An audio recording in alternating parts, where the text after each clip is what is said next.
प्रिय देशवासियों, नमस्कार। हम सभी ने बीते दिनों में देश का सामर्थ्य और उसका संयम दोनों देखा है। मैं सबसे पहले भारत की पराक्रमी सेनाओं को, सशस्त्र बलों को, हमारी खुफिया एजेंसियों को, हमारे वैज्ञानिकों को, हर भारतवासी की तरफ से सैल्यूट करता हूं। हमारे वीर सैनिकों ने ऑपरेशन सिंदूर के लक्ष्यों की प्राप्ति के लिए असीम शौर्य का प्रदर्शन किया। मैं उनकी वीरता को, उनके साहस को, उनके पराक्रम को आज समर्पित करता हूं हमारे देश की हर माता को, देश की हर बहन को और देश की हर बेटी को ये पराक्रम समर्पित करता हूं। साथियों, 22 अप्रैल को पहलगाम में आतंकवादियों ने जो बर्बरता दिखाई थी, उसने देश और दुनिया को झकझोर दिया था। छुट्टियां मना रहे निर्दोष मासूम नागरिकों को धर्म पूछकर उनके परिवार के सामने, उनके बच्चों के सामने बेरहमी से मार डालना, यह आतंक का बहुत विभत्स चेहरा था, क्रूरता थी। ये देश के सद्भाव को तोड़ने की घिनौनी कोशिश भी थी। मेरे लिए व्यक्तिगत रूप से ये पीड़ा बहुत बड़ी थी। इस आतंकी हमले के बाद सारा राष्ट्र, हर नागरिक, हर समाज, हर वर्ग, हर राजनीतिक दल एक स्वर में आतंक के खिलाफ कड़ी कार्रवाई के लिए उठ खड़ा हुआ। हमने आतंकवादियों को मिट्टी में मिलाने के लिए भारत की सेनाओं को पूरी छूट दे दी और आज हर आतंकी, आतंक का हर संगठन जान चुका है कि हमारी बहनों बेटियों के माथे से सिंदूर हटाने का अंजाम क्या होता है। साथियों, ऑपरेशन सिंदूर ये सिर्फ नाम नहीं है, ये देश के कोटि कोटि लोगों की भावनाओं का प्रतिबिंब है। ऑपरेशन सिंदूर न्याय की अखंड प्रतिज्ञा है।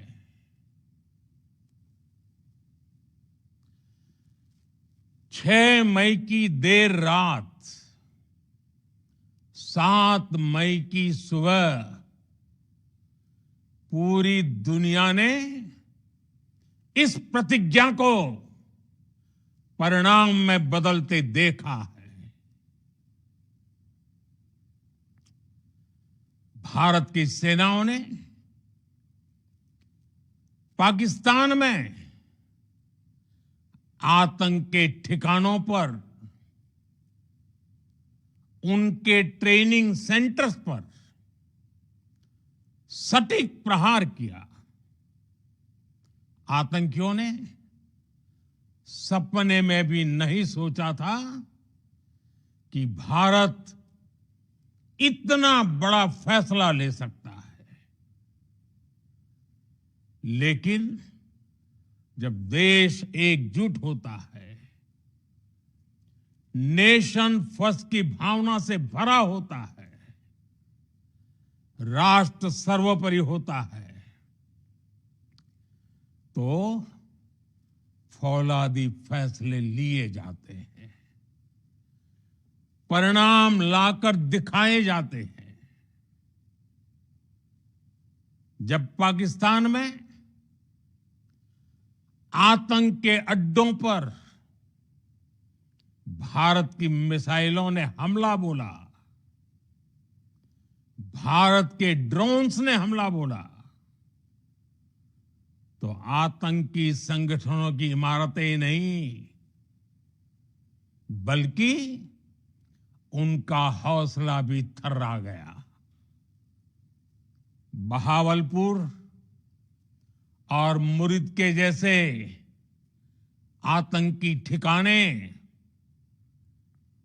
एक प्रकार से ग्लोबल टेररिज्म की यूनिवर्सिटीज रही है।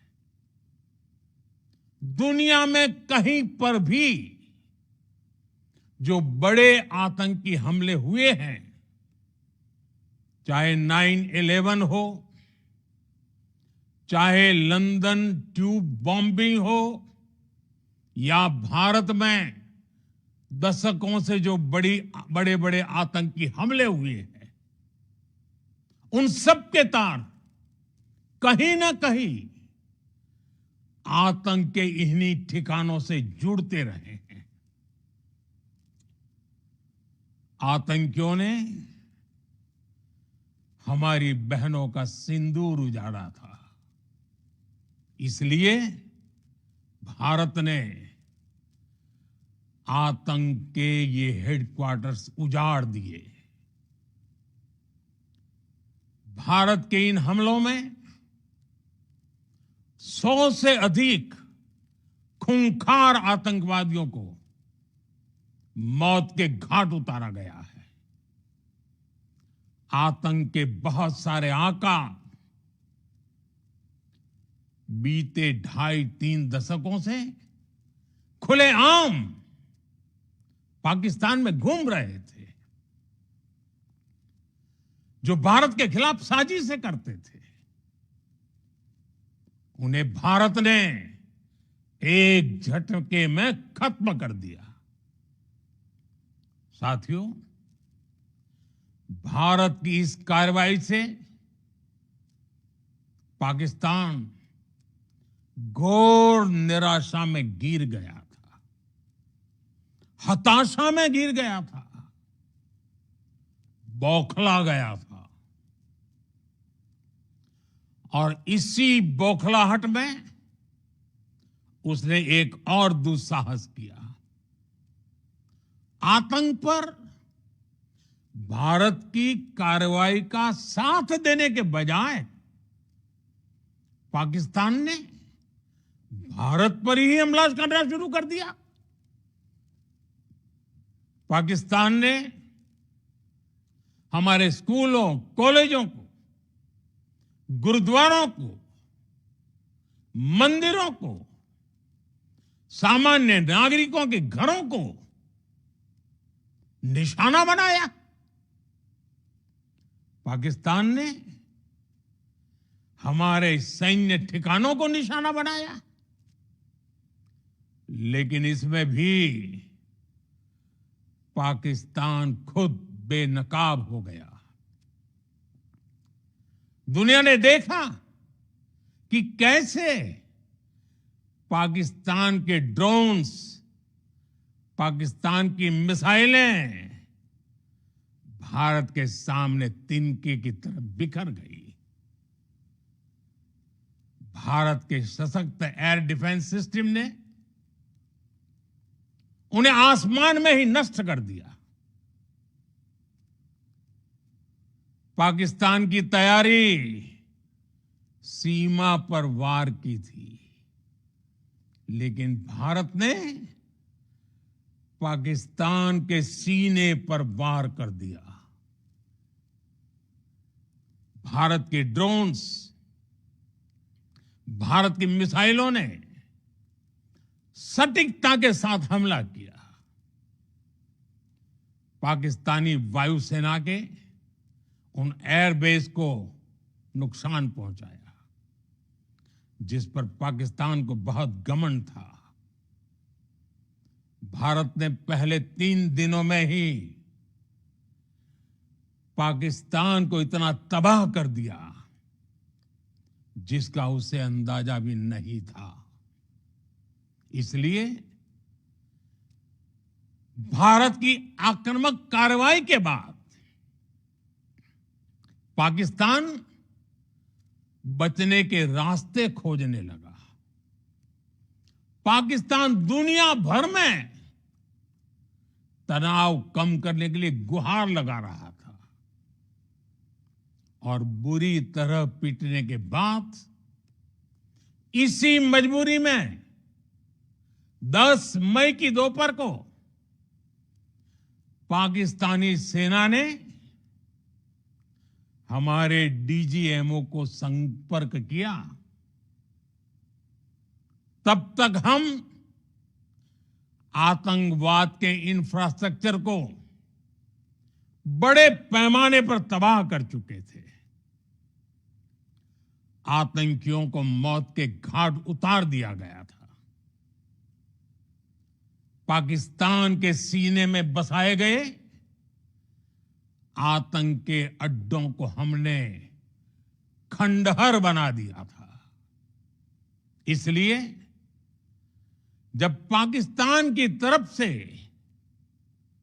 गुहार लगाई गई, पाकिस्तान की तरफ से जब ये कहा गया कि उसकी ओर से आगे कोई आतंकी गतिविधि और सैन्य दुस्साहस नहीं दिखाया जाएगा, तो भारत ने भी उस पर विचार किया। और मैं फिर दोहरा रहा हूं, हमने पाकिस्तान के आतंकी और सैन्य ठिकानों पर अपनी जवाबी कार्रवाई को अभी सिर्फ स्थगित किया है। आने वाले दिनों में हम पाकिस्तान के हर कदम को इस कसौटी पर मापेंगे कि वो क्या रवैया अपनाता है। साथियों, भारत की तीनों सेनाएं, हमारी एयरफोर्स, हमारी आर्मी और हमारी नेवी, हमारी border security force BSF, Bharat के अर्धसैनिक बल लगातार अलर्ट पर है। सर्जिकल स्ट्राइक और एयर स्ट्राइक के बाद अब ऑपरेशन सिंदूर आतंक के खिलाफ भारत की नीति है। ऑपरेशन सिंदूर ने आतंक के खिलाफ लड़ाई में एक नई लकीर खींच दी है। एक नया पैमाना, न्यू नॉर्मल तय कर दिया है। पहला, भारत पर आतंकी हमला हुआ तो मुंह तोड़ जवाब दिया जाएगा। हम अपने तरीके से, अपनी शर्तों पर जवाब देकर रहेंगे। हर उस जगह जाकर कठोर कार्रवाई करेंगे जहां से आतंक की जड़ें निकलती हैं। दूसरा, कोई भी न्यूक्लियर ब्लैकमेल भारत नहीं सहेगा। न्यूक्लियर ब्लैकमेल की आड़ में पनप रहे आतंकी ठिकानों पर भारत सटीक और निर्णायक प्रहार करेगा। तीसरा, हम आतंक की सरपरस्त सरकार और आतंक के आकाओं को अलग अलग नहीं देखेंगे। ऑपरेशन सिंदूर के दौरान दुनिया ने पाकिस्तान का वो घिनौना सच फिर देखा है, जब मारे गए आतंकियों को विदाई देने पाकिस्तानी सेना के बड़े बड़े अफसर उमड़ पड़े। स्टेट स्पॉन्सर्ड टेररिज्म का ये बहुत बड़ा सबूत है। हम भारत और अपने नागरिकों को किसी भी खतरे से बचाने के लिए लगातार निर्णायक कदम उठाते रहेंगे। साथियों, युद्ध के मैदान पर हमने हर बार पाकिस्तान को धूल चटाई है और इस बार ऑपरेशन सिंदूर ने नया आयाम जोड़ा है। हमने रेगिस्तानों और पहाड़ों में अपनी क्षमता का शानदार प्रदर्शन किया और साथ ही न्यू एज वॉरफेयर में भी अपनी श्रेष्ठता सिद्ध की। इस ऑपरेशन के दौरान हमारे मेड इन इंडिया हथियारों की प्रामाणिकता सिद्ध हुई। आज दुनिया देख रही है 21वीं सदी के वॉरफेयर में made in India defence equipments, इसका समय आ चुका है। साथियों, हर प्रकार के आतंकवाद के खिलाफ हम सभी का एकजुट रहना, हमारी एकता हमारी सबसे बड़ी शक्ति है। निश्चित तौर पर ये युग युद्ध का नहीं है, लेकिन ये युग आतंकवाद का भी नहीं है। टेररिज्म के खिलाफ जीरो टॉलरेंस, ये एक बेहतर दुनिया की गारंटी है। साथियों, पाकिस्तानी फौज, पाकिस्तान की सरकार जिस तरह आतंकवाद को खाद पानी दे रहे हैं, वो एक दिन पाकिस्तान को ही समाप्त कर देगा। पाकिस्तान को अगर बचना है तो उसे अपने टेरर इंफ्रास्ट्रक्चर का सफाया करना ही होगा। इसके अलावा शांति का कोई रास्ता नहीं है।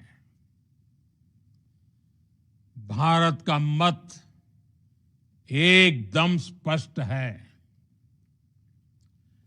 टेरर और टॉक एक साथ नहीं हो सकते। टेरर और ट्रेड एक साथ नहीं चल सकते और पानी और खून भी एक साथ नहीं बह सकता। मैं आज विश्व समुदाय को भी कहूंगा, हमारी घोषित नीति रही है अगर पाकिस्तान से बात होगी तो टेररिज्म पर ही होगी। अगर पाकिस्तान से बात होगी तो पाक ऑक्युपाइड कश्मीर पीओके उस पर ही होगी। प्रिय देशवासियों, आज बुद्ध पूर्णिमा है। भगवान बुद्ध ने हमें शांति का रास्ता दिखाया है। शांति का मार्ग भी शक्ति से होकर जाता है। मानवता शांति और समृद्धि की तरफ बढ़े, हर भारतीय शांति से जी सके, विकसित भारत के सपने को पूरा कर सके, इसके लिए भारत का शक्तिशाली होना बहुत जरूरी है। और आवश्यकता पड़ने पर इस शक्ति का इस्तेमाल भी जरूरी है। और पिछले कुछ दिनों में भारत ने यही किया है। मैं एक बार फिर भारत की सेना और सशस्त्र बलों को सैल्यूट करता हूं। हम भारतवासी के हौसले, हर भारतवासी का एकजुटता का शपथ, संकल्प, मैं उसे नमन करता हूं। बहुत बहुत धन्यवाद। भारत माता की जय। भारत माता की जय। भारत माता की जय।